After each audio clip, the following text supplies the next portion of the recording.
Yo, yo, yo to the yo, yo, yo, and phew-wee, I made it. There was something about the chart tonight that I just couldn't stop myself from bringing it to you live as we slam up underneath Beauty's Ruby's 243.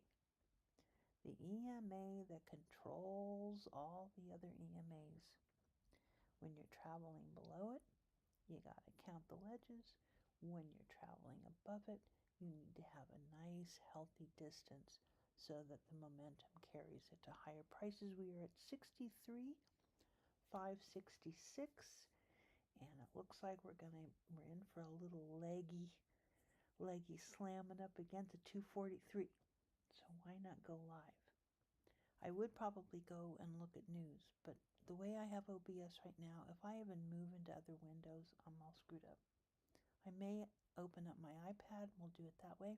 But before I get too long, why don't we make sure that we can hear ourselves over at the live streamer YouTube. So you're going to see the back end for just a moment. Going to see it. We're going to hear it. I can barely hear us, but I think we're good. I hope so. Make sure we go up for a transition. Funny thing over here at OBS, the OBS streets, I had decided to do a filter, a chroma filter, and everything was fine until I started to show the charts. And, guess what? When it's a green gamma, you don't see green. So, spent a few minutes thinking to myself, I wonder if I only want to bring them the red bars. How about that? Wouldn't that be something? And everybody can go, what is she doing? Well, I'm only interested in the red bars right now. Give me red bars, please. But that wasn't really it. It was the gamma. So, man, I know the people have not prepared themselves to learn OBS. It's a little teeny bit scary. I think we've become very accustomed to having things be the StreamYard way, one of the most brilliant builds ever, and I think we've become very used to. So I'm going to say something. Bending spoons. Now listen, I'm only here on OBS. I'm only on these OBS streets because I didn't feel right about going live ever again over there until I knew that everybody was good. Do you understand? That everybody was good.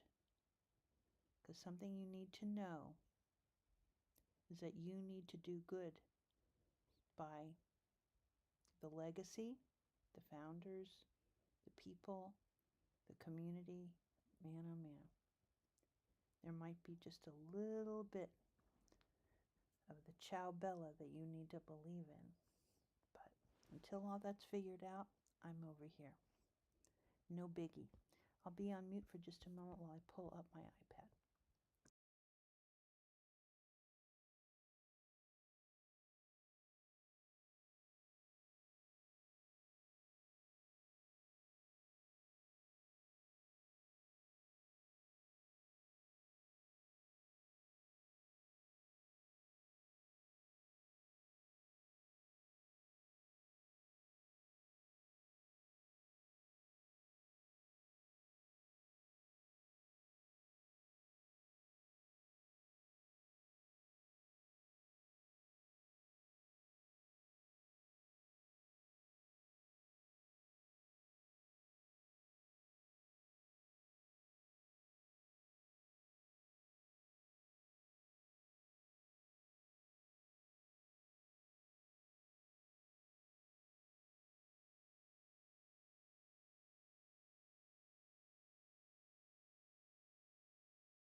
Okay, it looks like I'm going to have to take a couple more minutes, so just enjoy the slamming up.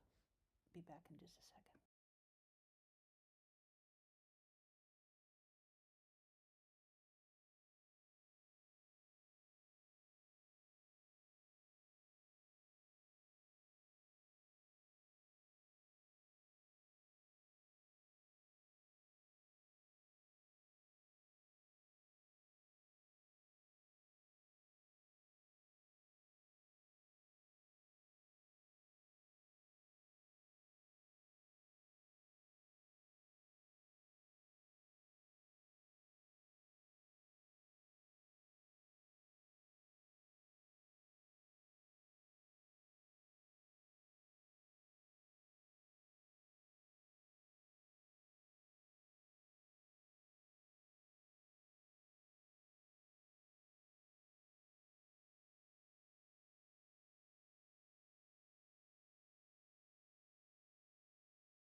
Okay, I think I've sorted it out.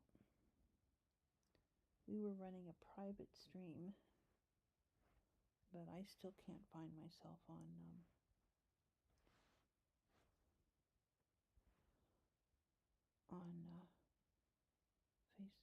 YouTube. So let me calm down here for just a moment. This is the thing.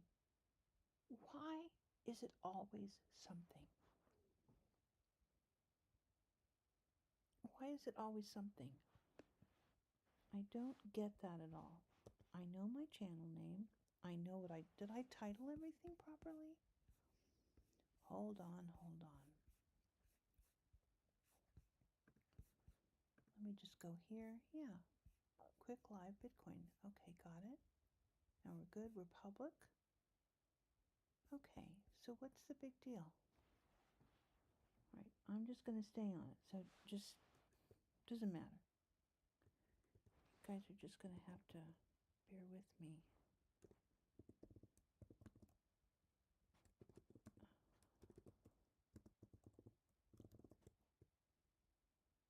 I mean, I don't get this at all. Do you guys get this? Like, why in the world?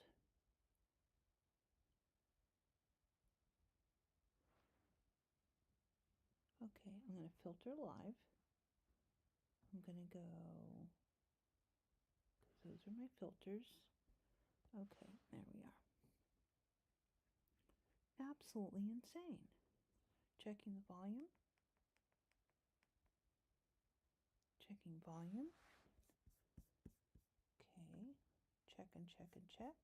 We're good. There we are. I hear myself now. Okay, that's good. All right, and then I have to welcome the stream. So if I run back over there, I'm sorry, guys. Walk back over there. And let me make sure that we're keeping an eye on those candles there. Okay, so we're going to go to the channel.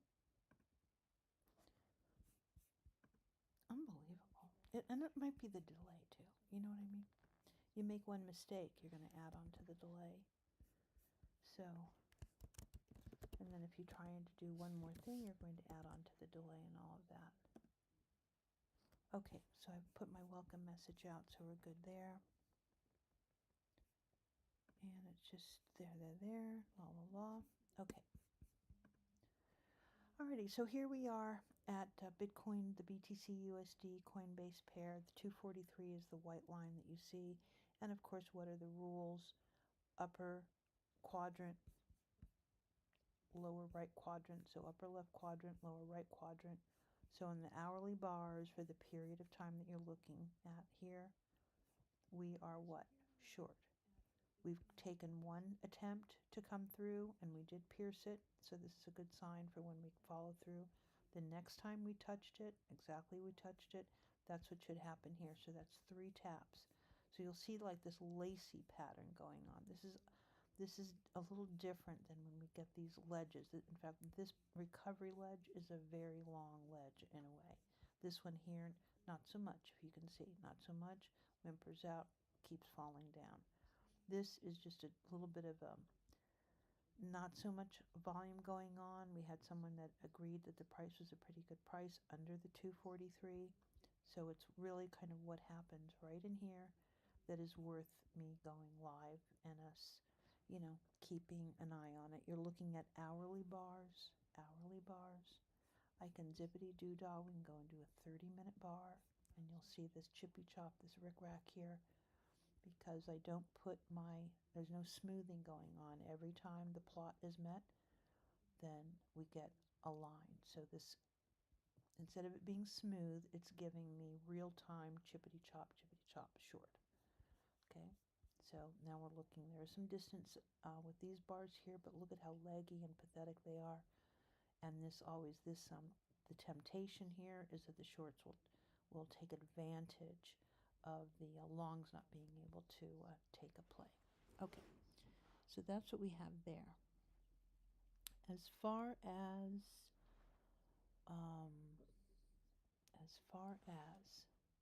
okay, I've got my welcome notice in, and why don't I go shopping around for some news, because we'll probably be here for a little bit, and if I had some music, that would be fun. I don't.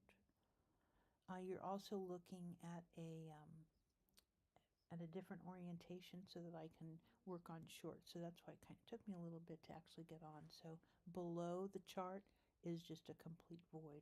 Could be a picture, it could be what have you, but so you're only seeing a portion of the window that I have to work with. If that helps you understand why isn't she showing a bigger chart, well, that's why. Okay, so let's kind of roll up the YouTube here, and then I'll go over to some of the news, see what we can find, and go over to the Twitter. Let's see if we can get anything going on over at the Twitter. Okay. Go into latest. Okay, I'm just going to read some of the tweets that are in the hopper here.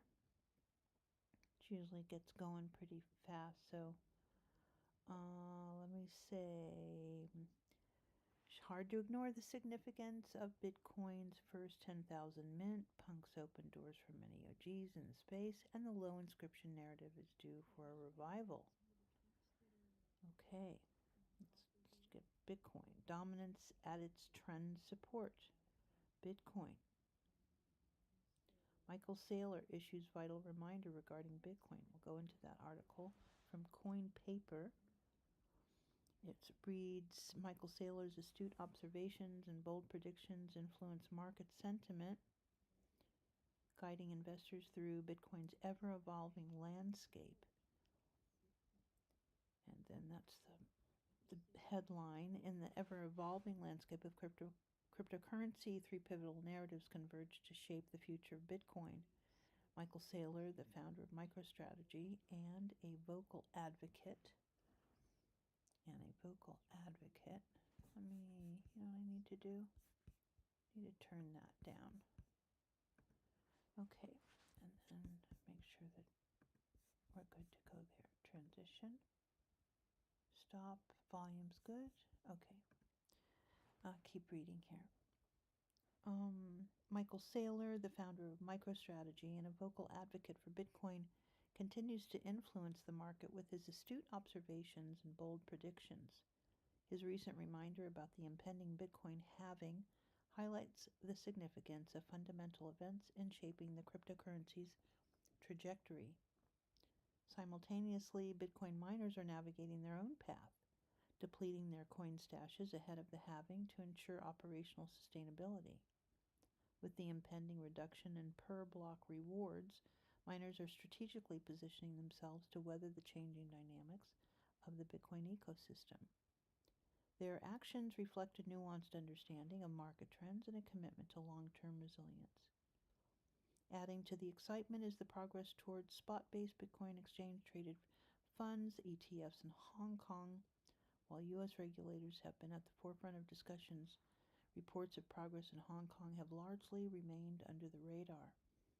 These ETFs could not only supercharge Bitcoin's upward trajectory, but also unlock a floodgate of investment from Chinese investors seeking alternative assets amidst market uncertainties.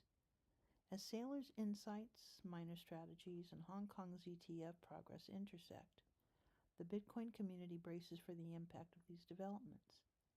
With influential figures shaping the narrative and new opportunities on the horizon, the stage is set for further evolution and growth in the world of cryptocurrency.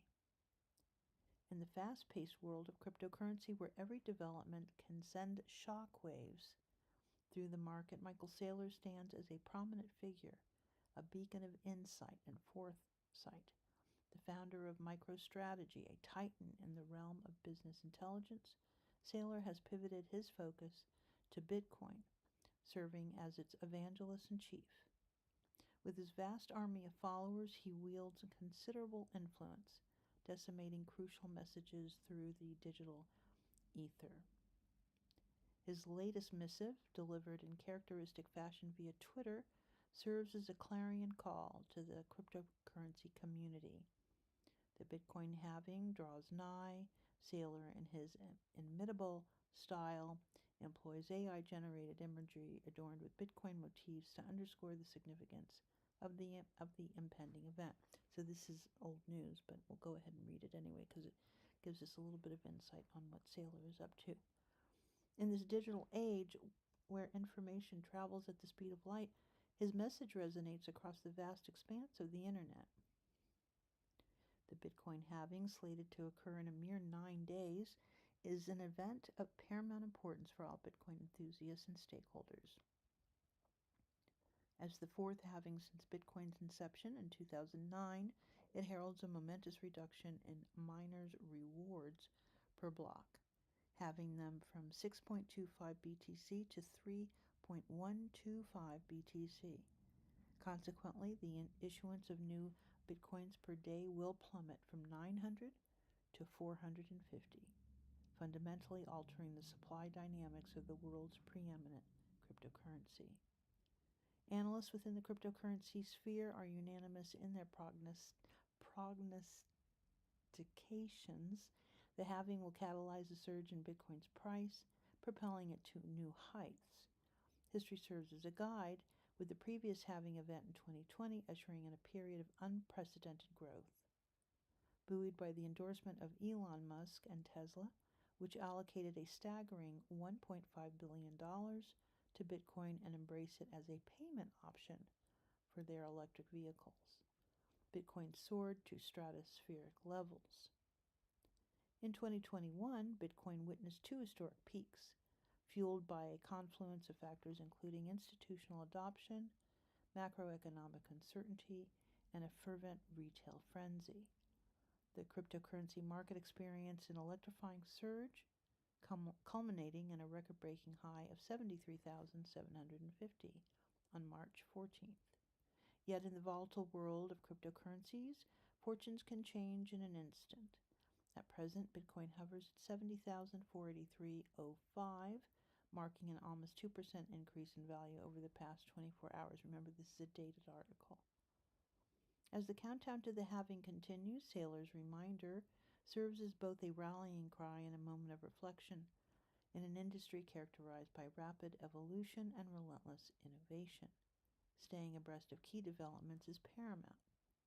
The halving represents not merely a milestone in Bitcoin's journey, but a testament to its resilience and enduring appeal. And this article goes on and on and on and on. So let's check and see how we're doing. Okay, Look at that. It's just stalled. Do you see that? Do you see what I mean? That's why. The 243, I'm telling you. The 243. You don't have to watch the 243 if you don't want to. I never beg anybody. Watch what you understand. Okay, going through and through and through the Bitcoin, hashtag Bitcoin over on X. From Coinage Media, in a matter of 18 minutes, a hacker drained nearly $200 million worth of crypto in the largest heist of the year. Just 3 weeks later, he reversed the transactions to return everything he stole. In a Coinage exclusive, the hacker explains himself. Wow. The hacker don't explain himself. So, Glizzy Peppy writes, well, this article drained my wallet, and it's a cat looking at somebody funny. People just responding to the hacker giving everything back. Why don't we have hacktivists that go after the excessive scammers? What the F is wrong with this world? Seems those with power, control, and responsibility end up screwing with those that have the least. During this year, I'm building a huge digital team and promise it'll be different. Lots of promises. Everybody wants it to be different. The Legion is not amused, writes, yeah, because for $2 million they chalk it up as a loss. At 200 million people find you and you disappear forever. Oh, man. Other Pikachu is involved, of course. God help him, someone says. Sounds legit. Oh, man. He stole $200 million, someone said. And you got some OnlyFans coming in. Someone saying, could Bitcoin hit $100,000 this year? This could be your last chance. Could be your last chance. More cat gifts on the story. Yeah, it's been called the accidental Robin Hood of crypto. 1 minute you're the villain, the next you're the hero. I just wanted to prove a point, but then I realized I couldn't even decide where to spend it all. Good for you. That's good. You don't have to know where you're going to spend it all. And he gave it back. Okay, let's still go with the top and go to the top, latest. Okay, who's saying what now?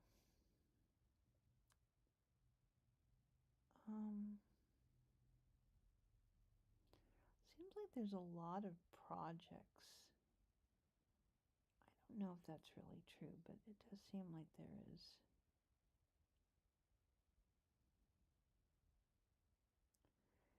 D. Rizky writes, some newcomers and influencers think they knows all about Bitcoin. They justifies themselves only for popular and viral. The fact is, no, they don't know much. Bitcoin is more than your brain can explore. All right, that's really kind of all that's going on Twitter. Now listen, there's a little bit of drama going on. I don't know if you watched it between Martin and this a fellow prisoner, friendish person that he met that had quite the beef going on. I guess Martin gave him 5 million tokens, and there was no caveat on the 5 million tokens. You know, sometimes when you give people money, you go, you know, you want to just do good by it, right? Make it good for the community, giving you these 5 million tokens in good faith, full well knowing that you can do whatever you want to. Well, of course he did the thing that most people, it is unfortunate, but most people, when they're given nice things, it's just not nice enough. So he basically sold all of the tokens. I guess what he had been doing, though, is that he had been promoting that he was still active in the trade and still buying and telling other people to buy. So he kept all of that up. But on the, you know, on the down low, he had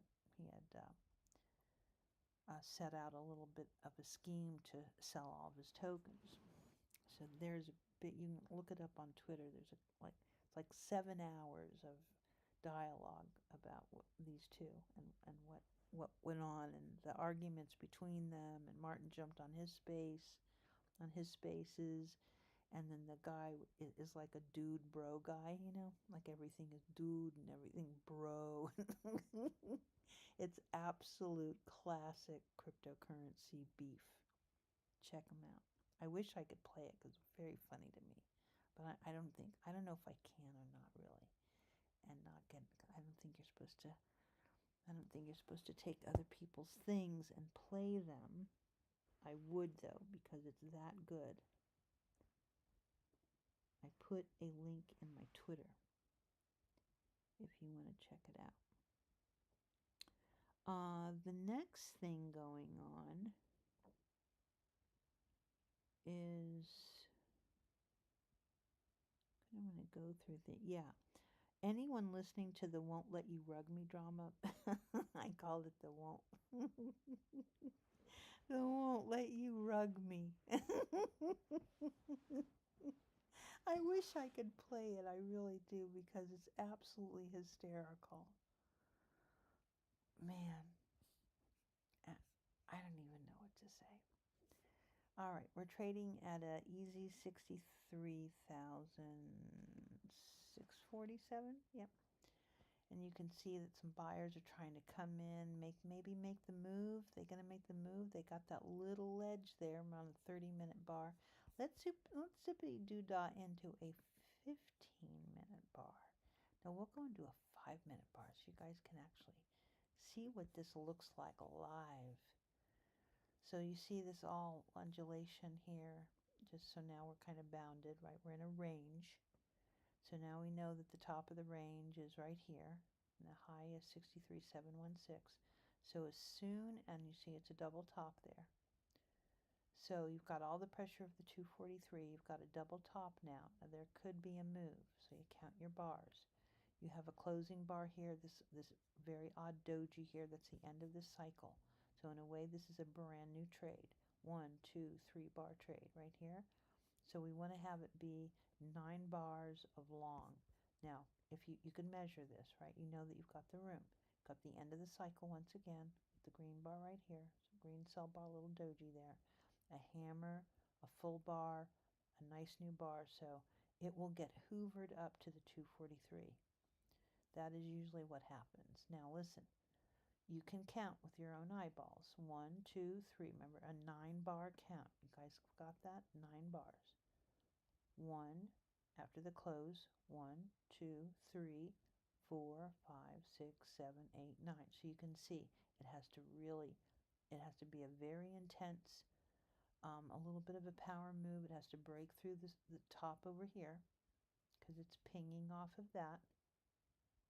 If it can't survive a double top, then we just have to wait for more bars for another power range. Now, of course, it's above. You can see it's undulating because traders aren't too sure if they want to go ahead and take the risk long to tap the 243.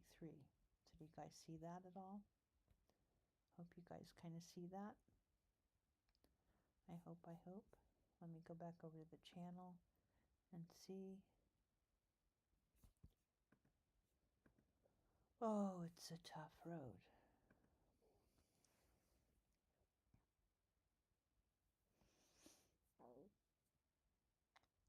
Okay, we'll check back with all of this a little bit later then.